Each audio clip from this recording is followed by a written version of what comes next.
Hello everyone, welcome to Gyanshree classes. So guys, आज के इस वीडियो में हम डिस्कस करेंगे कि 20 सितंबर 2022 को यूजीसी नेट के एग्जाम में कौन से टॉपिक्स पूछे गए हैं।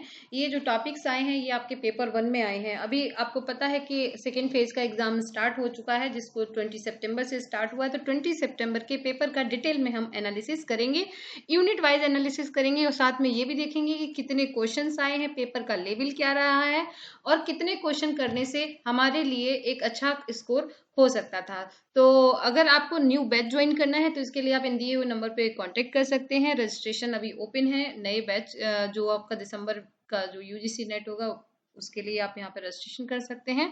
तो चलिए शुरू करते हैं आए हुए टॉपिक्स के बारे में। सबसे पहले गाइस देखते हैं कि सितंबर को जो ये पेपर हुआ है उसमें जो ये जो वीडियो है इसमें हम डिस्कस करेंगे। In this video we will discussing about UGC NET exam highlights which help in understanding the overall of brief idea of the difficulty level and good attempt of the UGC NET exam।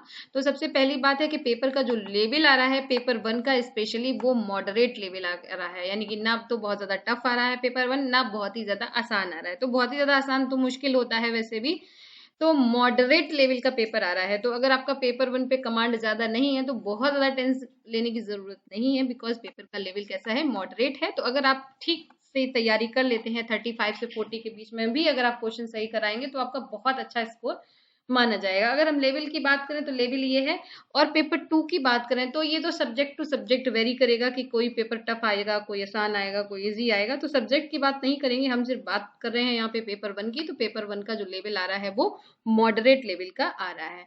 अब हम देखते हैं कि topic wise unit wise यहाँ पे कौन कौन से क्वेश्चंस टॉपिक पूछे गए हैं। टीचिंग एप्टीट्यूड में बहुत ज्यादा क्वेश्चंस आ रहे हैं। मैंने जैसे पहले भी बताया आपको, टीचिंग एप्टीट्यूड रिसर्च एप्टीट्यूड ज्यादा अच्छे से पढ़िएगा।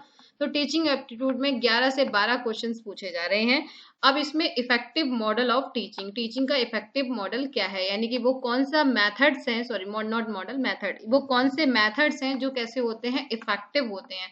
तो टीचिंग के आपको पता है बहुत सारे मेथड हैं, जैसे लेक्चर मेथड हो गया, डेमोन्स्ट्रेटिव मॉडल हो गया, है ना, अलग डिफरेंट डिफरेंट टाइप के मेथड्स होते हैं, यूरिस्टिक मेथड हो गया। तो इसमें से इफेक्टिव, तो इफेक्टिव मेथड्स क्या है, तो वो आपसे पूछा गया है। इफेक्ट्स ऑफ बीटिंग, है ना, अगर बीटिंग का क्या इफेक्ट है, स्वयं क्या है, CVCS यानी क्रेडिट बेस्ड चॉइस सिस्टम क्या है, और ई पाठशाला। तो ई पाठशाला तो आपका जो 11 और 9 और 12 जुलाई को जो पेपर हुआ था उसमें भी ई पाठशाला पूछा गया है। तो ई पाठशाला कंटिन्यूअस पूछा जा रहा है, तो ई पाठशाला को जरूर देख लीजिएगा। रिसर्च एप्टीट्यूड की बात करें तो यहाँ पर स्टेप ऑफ रिसर्च, रिसर्च के क्या स्टेप्स होते हैं, रिसर्च कैसे होती है, टाइप ऑफ रिसर्च, कितने टाइप की रिसर्च होती है, and more assertion related question. तो जो टाइप और स्टेप्स जो भी क्वेश्चन आ रहे हैं वो ज्यादातर असर्शन और रीजनिंग की फॉर्म में आ रहे हैं, आपको कथन और उसका कारण के रूप में। तो बच्चों को इससे डर भी लगता है, समझने में डिफिकल्टी भी होती है, बट कोई नहीं, अगर आपका टॉपिक क्लियर है तो आप इसको बड़ी आसानी से कर पाएंगे। इसके अलावा थीसिस रिलेटेड क्वेश्चन के थीसिस का फॉर्मेट क्या है, क्या थीसिस का फॉर्मेट होना चाहिए, तो थीसिस रिलेटेड क्वेश्चन है। Step of writing a report, research report कैसे लिखी जाती है और इसमें कौन कौन से टाइटल या किस तरह से इसका फॉर्मेट होता है, तो उसके स्टेप्स, फॉर्मेट, थीसिस का भी आप एक फॉर्मेट। तो ये जो सारे टॉपिक हैं इनको बहुत अच्छे से आप लर्न कर लीजिएगा, इनको लिख लीजिएगा, थीसिस का फॉर्मेट लर्न कर लीजिएगा, रिपोर्ट का फॉर्मेट, इन दोनों का फॉर्मेट अलग अलग होता है, और रिसर्च के स्टेप्स, तो इन सब के फॉर्मेट को लिखकर आप याद कर लीजिएगा। कॉम्प्रिहेंशन आसान आया था काफी, और इसमें 5 क्वेश्चन थे। तो रीडिंग कॉम्प्रिहेंशन के तो फिक्स होते हैं। रिसर्च एप्टीट्यूड के 8 से 9 क्वेश्चन थे, वहीं आपका ये इजी लेवल का था।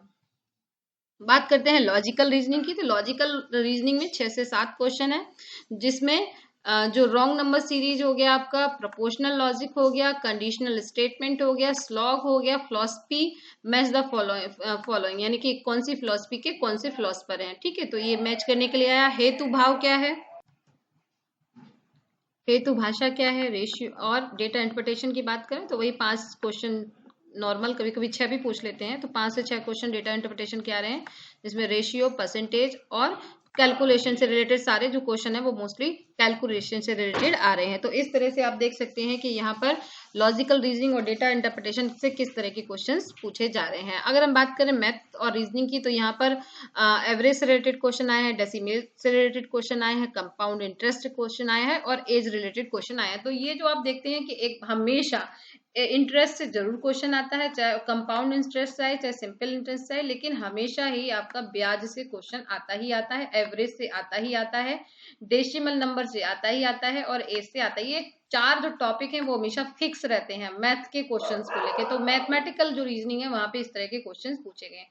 कम्युनिकेशन में यहाँ पे 4 से 5 क्वेश्चन है और इसमें आपका सिंक्रोनॉमस, असिंक्रोनॉमस एंड कलेक्टिव कम्युनिकेशन से रिलेटेड क्वेश्चंस पूछे गए हैं।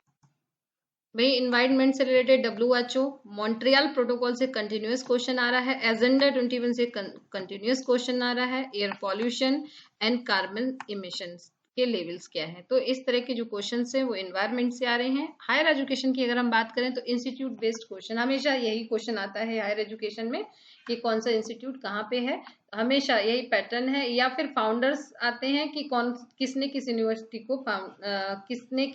की खोज की है। इसके अलावा फाउंडेशन ईयर्स, इग्नू और NIRF, इनका फाउंडेशन ईयर क्या है, NEP क्या है और स्वयं। तो नेशनल एजुकेशन पॉलिसी से कंटिन्यूस क्वेश्चन अब आएंगे जब तक ये 2020 जो बहुत पुराना नहीं हो जाएगा, तब तक 2020 की जो एजुकेशन पॉलिसी है इससे कंटिन्यूस क्वेश्चंस आते रहेंगे। हालांकि हायर एजुकेशन से बहुत ज्यादा क्वेश्चन नहीं आ रहे हैं, 3 से 4 क्वेश्चन आ रहे हैं। इंफॉर्मेशन टेक्नोलॉजी की बात करें तो यहाँ से 2 से 3 क्वेश्चन आए हुए हैं, जिसमें कंप्यूटर का मेमोरी है, आपका इंटरनेट डाउनलोडिंग है, कंपैरिजन ऑफ टू साइज है जिसमें हम डाउनलोड और किस तरह से डाउनलोडेड करते हैं। इसके अलावा conversion binary decimal, hexa binary decimal, इससे रिलेटेड यहाँ पे क्वेश्चंस आए हैं। तो ये जो क्या है, ये 2 से 3 पेपर का कॉम्बिनेशन है कि अलग अलग जो पेपर्स हुए उन सबके क्या क्या टॉपिक्स पूछे गए हैं, तो उनको यहाँ पे कंबाइन किया गया है। तो इसलिए आपको वेरिएशन दिख रहा होगा कि 3 से 4 हैं या 2 से 3 है, तो अलग अलग जगहों पे अलग अलग तरह के क्वेश्चन आ रहे हैं।